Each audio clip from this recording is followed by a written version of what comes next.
Okay, in this video, we are going to look at Perek Chaf Zayin, which you see over here on the top of your screen, in which Yitzchak blesses Yaakov, and the perspective from which we're going to examine it is Yitzchak's development.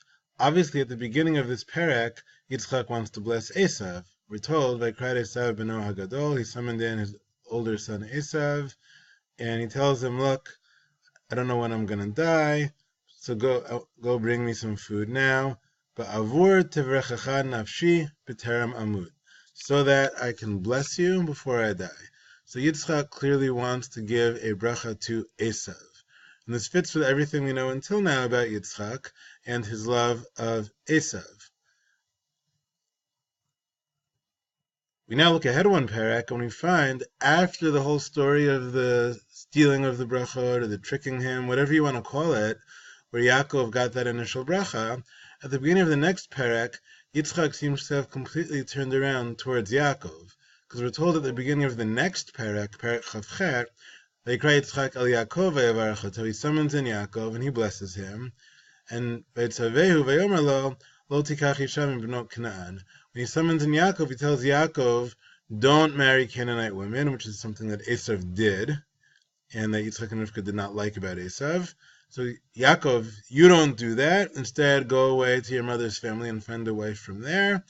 And God should bless you. Kel shakai v'reichotcha, v'yiten l'cha et birkat Avraham. Hashem should give Yaakov the bracha that he gave to Avraham.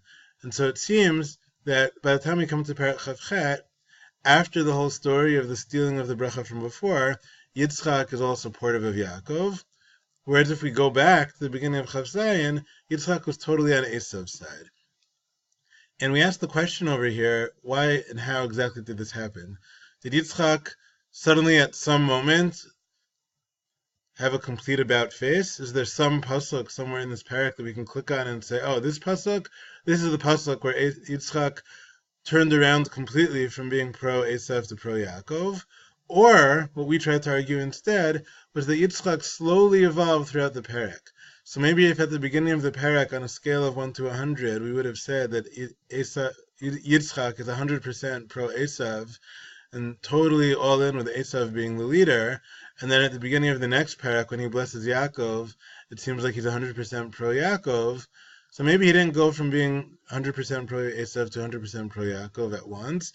Instead, he slowly went from being, 90% pro-Esav to 80% pro-Esav, and his support for Esav is slowly eroding, while his support for Yaakov is slowly rising. So in order to make that case, that Esav went through a slow evolution, a gradual change, we took this sheet that I handed out to you, called Changing Yitzchak's Mind, and we saw how there are a whole bunch of psukim that gradually influence him. So, first, when Yaakov comes in, Yitzchak is wondering how Yaakov came back so fast with the food. If he really were Esav, he would have had to go hunt. It would have taken time to hunt the food, bring it home, and cook it. So he asks Yaakov, how did you get home so fast? And Yaakov says, Ki yikra Hashem elokecha lefanai. Hashem happened before me. Hashem helped me succeed. And as soon as Yitzchak hears those words, he says to Yaakov, you know what? Come close, let me feel you to see if it's really Esav. And so it seems that something about the way Yaakov spoke confused Yitzchak, didn't quite sound like Esav. Now, it could be that all that happened is that Yitzchak thought that Yaakov's voice sounded different than Esav's voice. But it also could be, perhaps, just maybe, that something about the way that Yaakov spoke got his attention, right? If you look in Pasuk Chaf over here where Yaakov says this, and then you have Esav's reaction, Rashi says, look, it has to do with the way Yaakov spoke, the substance of what he said. Yitzchak gets suspicious because he says, Ein derech Esav liot shem shamayim shagur b'fiv. It's not the way of Esav to have God's name flow out of his mouth so smoothly, to say, oh, Hashem helped me, ki yikra Hashem. And so when Yitzchak hears Yaakov thanking Hashem, that's what makes him think it's Yaakov and not Esav. Moreover, Rashi points out the way Yaakov speaks is very polite here. He says, Kum na shva, sit up, please. Says Yaakov, says Rashi, Medaber b'lashon tachanunim, kumna. Yaakov speaks politely, literally a supplication, right, like tachanun that we have in davening. He says, kumna, please get up. Esav, b'lashon kanterin diber. Esav speaks in a more sort of aggressive, hostile way. Esav just says, get up. He doesn't say, please sit up. And so, according to Rashi at least, and we didn't do the Rashis inside in class, but I gave you this idea outside, it seems like the way in which Yaakov speaks, which is very courteous, and which is attributing his success to Hashem, that makes Yitzchak realize that maybe it's not Esav. And you have to figure, if Yitzchak is realizing that, he's starting to also think, it feels good to hear my son speak this way. And that might be causing him a little bit to have an inkling of doubt about whether Esav is really the better son, if suddenly this other kid is thanking Hashem, and Yitzchak is realizing that that way of speech is more characteristic of Yaakov's speech than Esav's speech. And in fact, we see right afterwards that Yitzchak says, the voice is the voice of Yaakov, but the hands are the hands of Esav. So this famous pasuk seems to fit with the idea that we saw in the previous box over here, that Yitzchak hears the way Yaakov speaks, and maybe it's not just the sound of the voice, but it's also the tone of voice, the type of things that Yaakov says, like Yikra Hashem Elokecha Lefanai, which sounds like Yaakov, not like Esav. And so this is forcing Yitzchak to confront the fact that even though he admires Esav's toughness and strength, he actually likes Yaakov's manner of speech, Yaakov's tone of voice, better than Esav's. Now, we know what happens over these next few psukim. I'm skipping to Lamed Gimel. Yitzchak gives the bracha to Yaakov, thinking it's Esav. And then Esav comes in, and we're told when that happens, Yitzchak trembles. But he says, Gam Baruch Yeh. He says to Esav, look, that other guy who got the bracha when I thought it was you, when I got tricked, Gam Baruch Yeh, he will also be blessed. Now, what does it mean, he will also be blessed? So when Yitzchak says, Gam Baruch Yeh, Yaakov will also be blessed, that still sounds like Yitzchak really wants to bless Esav, but he's forced to acknowledge that Yaakov is also going to be blessed. Maybe at this moment, Yitzchak is kind of hoping there could be some sort of a partnership between them. They could both be blessed. So, of course, he wants to bless Esav, but I guess Yaakov will also be blessed since Yaakov got the bracha. Now, we mentioned in class, it might not be realistic to share the bracha in this way. The bracha might not lend itself to sharing. But Yitzchak at this moment is very flustered and thought he was blessing Esav and wanted to bless Esav. The most he can say in support of Yaakov at this point is that I guess Yaakov will also be blessed. And yet, as the story progresses, Yitzchak seems to change his tone. Esav gets very angry when he hears this. And in Pasuk Lamed Vav, in his anger, Esav says that Yaakov is so terrible. He's ripped me off twice. At Bechorati lakach, he took my Bechora, my birthright. And now he also took my bracha. And so Esav blurts out in his anger the fact that Yaakov already took the birthright.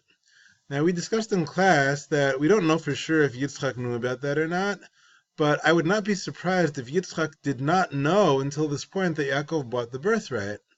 After all, it's hard to imagine someone going to their father and saying, I just want to let you know, Dad, that I think I made a good investment when I bought the birthright because I think you're probably going to die, at a young enough age, I'll get to enjoy a lot of money. It would be a very awkward conversation to discuss with Yitzchak how you bought the rights to something for after he died. And so I wouldn't be surprised if Yitzchak maybe didn't know that Yaakov bought the Bechora, and that's part of why it made sense to Yitzchak that he should bless Esav, because he felt Esav is the rightful Bechor. And Esav just blurts out right now that, in fact, Yaakov had already acquired the birthright before, and the word lakach is vague here. It could just mean Yaakov took the birthright, it could mean he acquired or purchased it. And here Yitzchak is being so concerned, he is trembling out of fear that he did something terrible by blessing Yaakov, and Esav just blurts out that Yaakov had already taken the birthright before. Yaakov already bought the birthright. Yitzchak's now probably starting to evolve and starting to think to himself, maybe in that case it's all for the best that I blessed Yaakov. Maybe Yaakov really is more worthy than I even realized. And that brings us then to Pasuk Lamed Zayin, where Yitzchak again repeats a similar idea to before, where he said Gam Baruch Yeh, a similar idea that Yaakov is going to be blessed, but this time he doesn't say Yaakov is also going to be blessed. This time he basically comes out and says Yaakov already got the main bracha. Hein Gevir Samtivlach. I already made Yaakov the Gevir, the more powerful one, like the word Gibor, the leader. But Kol Achav Natati Lo La'avadim. I already said that all Yaakov's brothers, and all Yaakov's brothers just means Esav, right? I already said that you, Esav, are going to be his servant. And so Yitzchak seems to evolve from saying Gam Baruchiyah, like, yeah, Yaakov's also going to be blessed, to saying in a very determined way that Yaakov is going to be the leader and you're going to serve him. And we suggested that perhaps this transition happens in part because Yitzchak hears in between from Esav's own mouth, about how Yaakov bought the Bechorah. And so Yitzchak is saying to himself, maybe initially he was feeling there's got to be some way he can also give Esav a really good bracha, and both kids will be blessed. Both kids will share leadership or share their respective roles in the covenant of Avram and Yitzchak. But now he's a little more determined. He says, look, if it turns out I blessed Yaakov anyway, and Yaakov had already taken the Bechorah, Yaakov was entitled to the birthright anyway, then I can say a little more firmly, look, Yaakov's the Gvir, you're the Eved. And in a sense, Yitzchak is basically confirming the prophecy that Rivka was given in the meaning of Rav Ya'avod Sa'ir, the older will serve the younger. He's basically telling Esav, now you're going to serve Yaakov. And in fact, when he blesses Esav, the so-called blessing he gives to Esav includes the words, Et achicha ta'avod, right? You're going to be blessed in certain other ways, but you're going to serve your brother. When he tells Esav here, Et achicha ta'avod, so that means Rivka wins out, right? Rivka's understanding of her prophecy, Rav Ya'avod Sa'ir, that Esav will serve Yaakov, is now being completely confirmed by Yitzchak. And now Rivka steps in. We've discussed before how Rivka over here seems to understand that she can be more effective by deceiving Yitzchak than by talking to him. We're going to be debating later whether that was the right thing to do or not, but it worked, whether it was the right thing to do or not. And Rivka realizes over here she's better off, rather than just saying to Yitzchak, I want to send Yaakov away because Esav's going to kill him now. Instead, she says to Yitzchak, I don't like the daughters of Chet. I don't want Yaakov marrying a wife, mibnot Chet ka'ela mibnot ha'aretz. Right? I know you all know this phrase because I keep saying it in class. We don't want Yaakov marrying those women.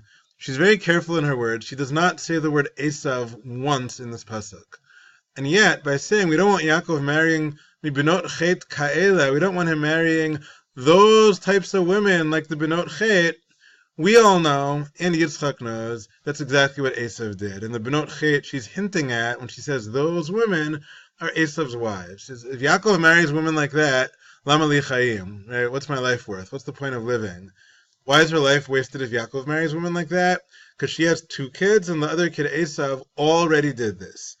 And so she brilliantly gets through to Yitzchak in that way. If she had said to Yitzchak, I think Esav wants to kill Yaakov, well, until a moment ago, Esav was Yitzchak's favorite son. Yitzchak might get all defensive and say, come on, Esav may be a hunter, but he's not a murderer, and you can't blame Esav for being angry right now. He just had his bracha stolen from him.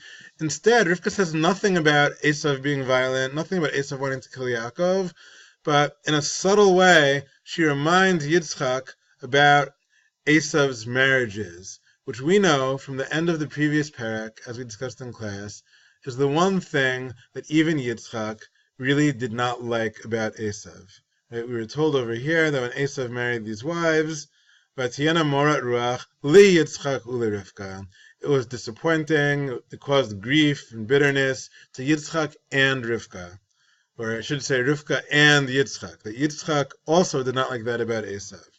And so at this moment, when Yitzchak is already thinking, just to sum up, he's already thinking, maybe I overlooked the fact that Yaakov has a better character trait than Esav when it comes to the way they speak. Right? Yaakov says, Ki yikra Hashem elokecha lefanai, and I kind of like the voice of Yaakov. And Yitzchak is already thinking, well, Yaakov did get the bracha, maybe it was meant to be. And Yitzchak's learning about the fact that Yaakov had brought the birthright before. In the midst of all that, Rivka reminds Yitzchak, hey Yitzchak, we don't like Esav's wives. We don't want Yaakov to marry women like that. Everything finally clicks in Yitzchak's mind, and he realizes that Yaakov, in fact, is more worthy than Esav for the bracha. And so he summons in Yaakov, he blesses Yaakov, And in fact, as we're going to see in a separate video, the blessing he gives Yaakov now is even more powerful than the blessing that Yaakov had quote-unquote stolen earlier.